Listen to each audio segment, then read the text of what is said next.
Okay, domain and range from graphs. All right, some things you need to know. All right, a lot of times you are going to clearly see your open dot and your closed dots. We've already talked about those in the past. All right, so when you see an open dot, make that a star as opposed to a hyphen. All right, that's an open dot. Looks like a zero, but it's an open dot. All right, it means the point is not included. Okay, so point is not included.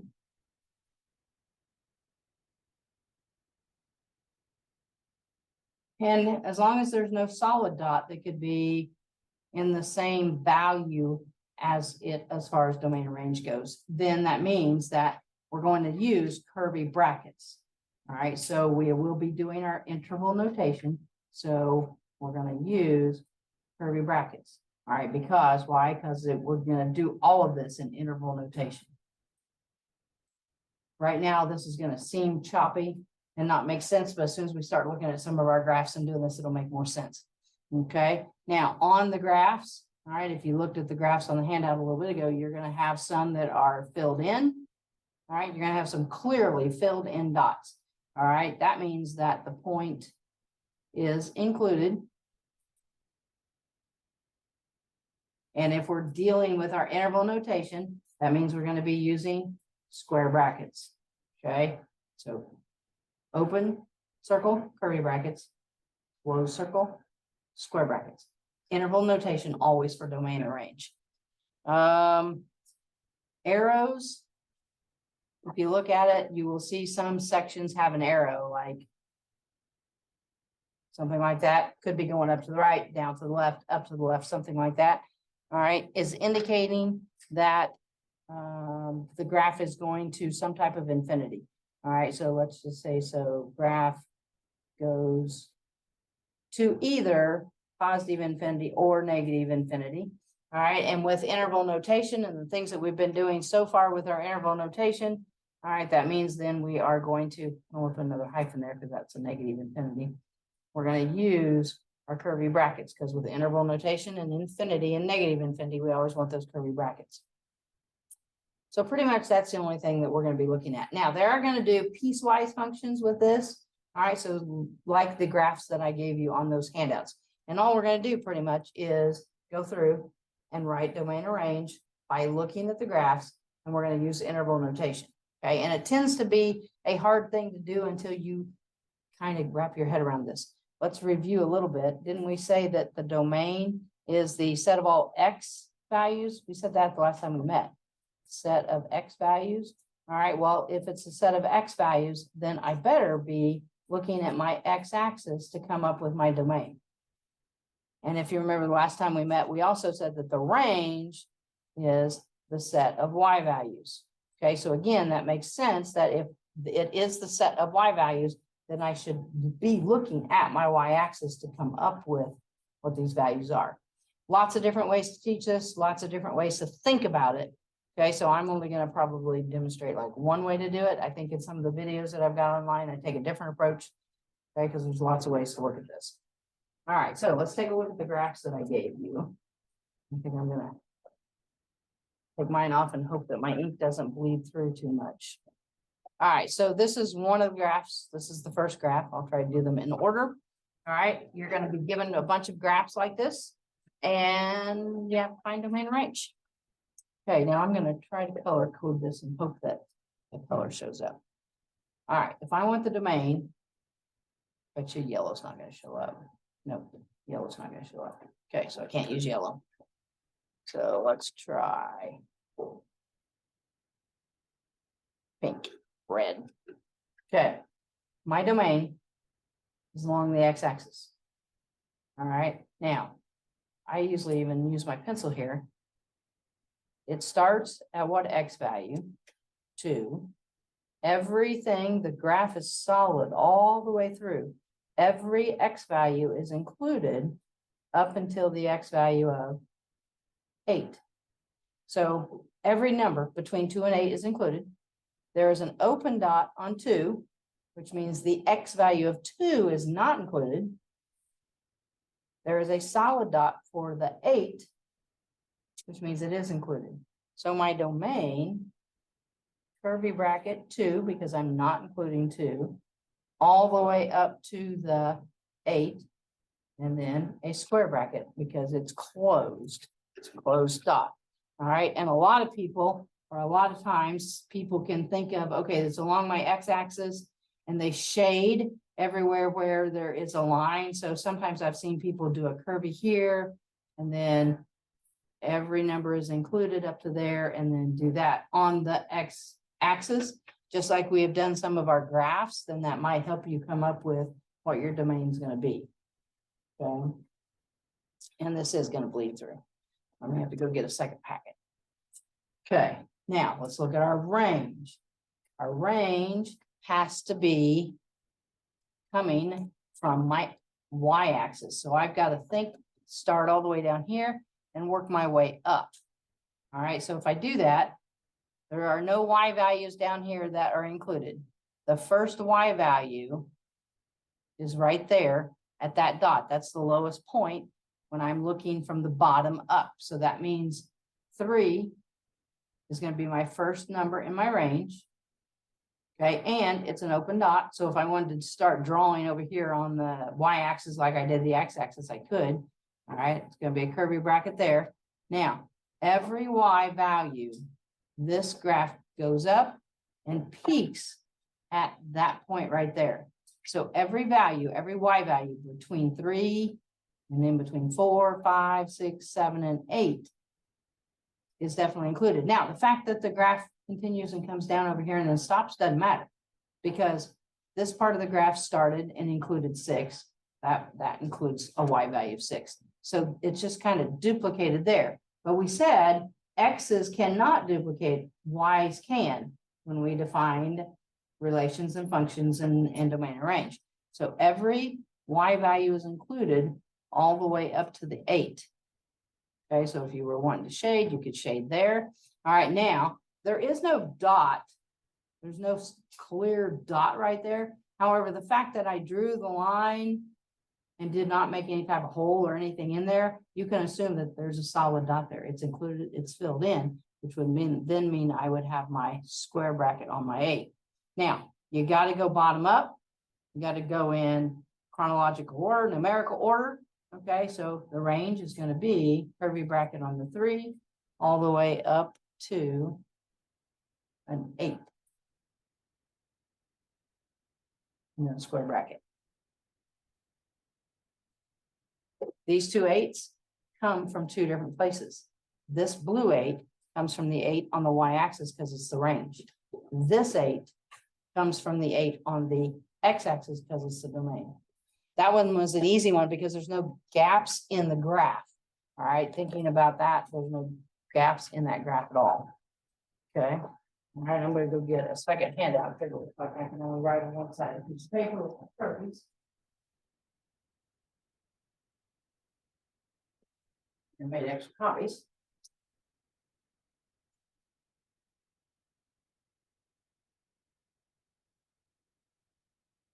Get rid of that one. Okay, I'm even going to get rid of that piece of paper because we need this. All right, now this one really is a piecewise function. It's in pieces. All right, 2 linear lines, 2 pieces. All right, but that's okay. Okay, we'll do our domain first along the x-axis. Okay, now this one's going to be really easy because I've got this section right here and I've got this section right here. We know interval notation. If I've got 2 sections, I'm going to put the little union symbol in between it. All right, clearly I got an open dot here. I got a closed dot here. So everything from here, which is -3, all the way up to the 1, and it's a filled in dot. So everything is included from -3 all the way up to 1. All right, then there's a gap. So right there's where my U is going to go. All right, the next number along looking left to right, the next number that is included is that solid dot right there at 4. Since it's a solid dot, we're going to have those square brackets on there. Okay, now this goes to the right. Yes. How this goes to the right and it's going up at the same time, right? But since this is domain, I want this infinity here. That arrow tells me it's going to go on forever and ever and ever and ever all the way to infinity. And I know that that's a curvy bracket. So my domain is going to be a curvy bracket -3 all the way up to the 1 with a square bracket. All right, then this gap here represents our union symbol. Then the graph starts at an x value of 4, filled in dot, so square bracket. And then because the arrow on the end, this goes forever and ever and ever, all the way up to infinity, and infinity always gets a curvy bracket. So as soon as you start doing the piecewise functions, and they're a little more complicated, you got to think a little bit more about the domain and range, what it's going to look like. Okay, now my range, all right, are my y values. So I've got to focus on this y-axis. All right, I always start at the bottom of my graph and come up. All right, on domain, I didn't say it, but we always start at the left side and go to the right. We read left to right. So I look at the graph left to right. On domain. On range, I start at the bottom and I go up. You can also think of that as numerical order. Because here's your negative numbers, and then it turns into positive numbers. They keep getting bigger. You're going from smaller to bigger. When on domain, you're going smaller to bigger as well. Okay. Now, I come up here. There's no y values included until I get to the y value of 1, because right there, there's an open dot at 1. Okay, so that means a curvy bracket on 1. All right, now there's not very much space here. This line goes a long way left to right, but when I'm thinking top to bottom, it only goes up to 2, and it's a solid dot. So that was a very short, narrow portion of the graph. All right, let's go ahead and write that one before we forget where we were at. We started at 1, and 1 is the open dot because I'm looking on the y-axis. So curvy 1. Every y value is included up until 2. 2 is a solid dot, so 2 gets a square bracket. Okay, now if I keep going, there's a gap. Going up this way, there's a gap in between here. So 3 is not in the domain. Any of these numbers in between here are not in the domain. So if I'm coming up, the next number in the domain is going to be the 4, and it has a solid dot on it. So I had a gap. So there's my union symbol for the interval notation. We said the next value is going to be a 4, and it's going to have a square bracket. Okay. Now, this portion of the graph does go off to the right, but it also is going up as well as going to the right. So when it goes up, it's going to go up forever and ever and ever. The arrow says it's never going to stop. Okay, positive infinity is up here. So every y value is included all the way up to this positive infinity. And positive infinity always gets a curvy bracket. So all of these values, so -4, all the way up to positive infinity with a curvy bracket. These two infinities are in different locations on the graph. This one in the domain is here, has to be on the x-axis. This infinity, positive infinity, is on the y-axis because it's the range. Okay, when I talk people through this, it seems to be a whole lot easier than when you have to try it on your own, because you got to think, okay, where do I start? Where do I stop? That sort of thing. Where you always have a gap. No, not necessarily. Okay, so let's take a look at the next graph. I believe this is the next one.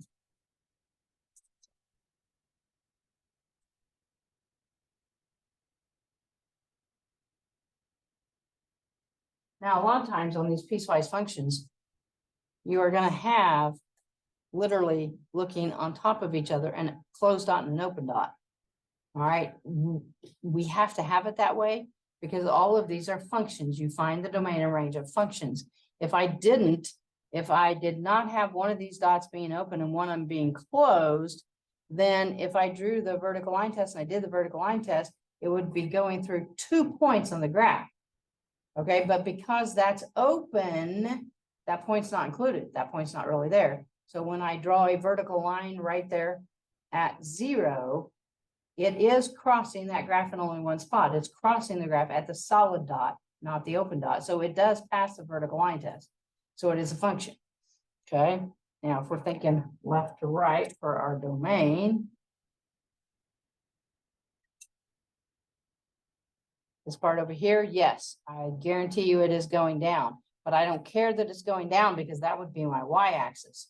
This is domain, that's x-axis. While it is going down, it's going to the left as well at an angle, even though it doesn't really look like it is going to the left. So it's going all the way to a negative infinity because it's got the arrow on the end. So every x value is going to be included all the way up to the x equals 0. Now, on this portion of the graph, it is an open dot. So it's not included there. But if I look up at the next section, there's a solid dot at 0. So 0 actually gets included because of that dot right there.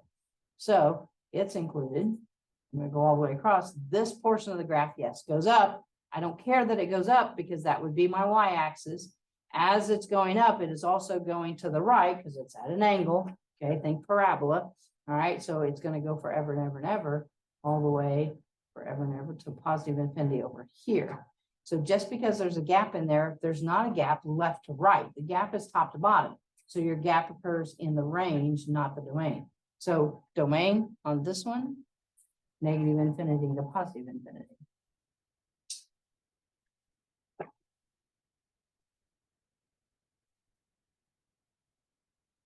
Okay, now let's look at the range. I'm going to start at the bottom and work my way up. All right, we've already talked about this. This portion of the graph definitely goes down. And now I'm concerned with the down part because I want to start to see how far down does it go. Well, there's an arrow on the end. It goes forever and ever and ever all the way down to negative infinity. So we know we got a curvy bracket there. Then it's a solid line all the way up to 0. So every one of these values are included in the range. Now, when I get to 0, that was an open dot. On the original graph, there was an open dot there. All right, then there is a gap in between 0 and 1. Okay, so I'm going to come up to 0.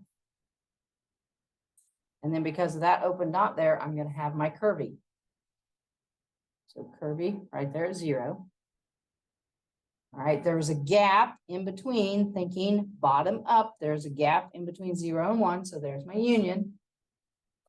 The next y value is at 1, solid dot. So that's going to be my square bracket. And then this portion of the graph goes up. And now I am concerned with the fact that it goes up forever and ever and ever.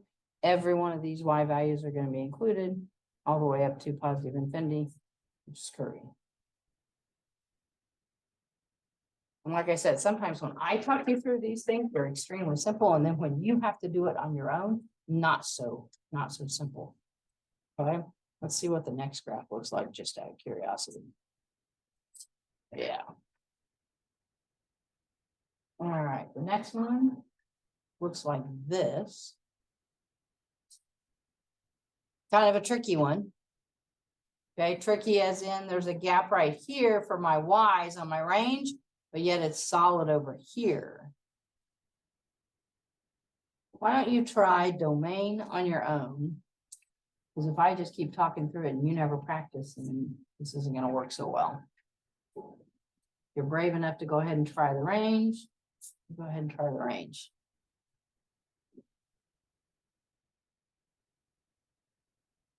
Without actually marking this one up, I'm just going to try to point to a different way. All right, so this portion of the graph, I'm doing domain, I'm doing left to right, right? This portion of the graph is pointing this way, says it's going to go forever and ever and ever and ever this way. All right, and it's a solid line. I know negative infinity on my domain is sitting down here. Okay, so everything is included all the way up to this point. At x equals 1, negative 1, there's an open dot there. I don't care because negative 1 is covered by that solid dot right there. So negative 1 is in the domain as well. So every number is in the domain all the way up to the negative 1. All right, and then this portion of the graph, that arrow tells me again, it's going, yes, upward, but I'm trying to do domain. So I got to think going to the right. So every number is going to be included since that's going to go forever and ever and ever to the right, all the way up to infinity. So the domain on this one, negative infinity to positive infinity. There was no gaps left to right. Okay. How many people got that right? Did you get it right? Some people? I'm seeing a few head nods. Okay. Now, the gap, there is a gap right here. So then you're thinking initially, and all the others, oh, but there's been a gap. So then there should be a U in my range. Okay, but this is kind of tricky. All right, yes, there is a gap right in here. So right here, you can't look. When I'm coming up here, my first Y value is a -3 right there, but I can't include these right here, but over here, those Y values are included.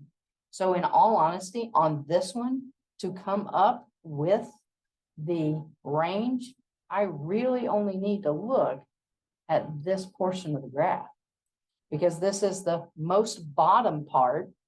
It's a solid line that goes up forever and ever and ever and ever upright. So that gets every Y value from -3 on up. So I really only have to look right there for the range on that one. So the range starts at the -3, that point's included. So square bracket -3 all the way up to positive infinity. And this positive infinity is the one that we're looking at. But for range, I only have to look right there.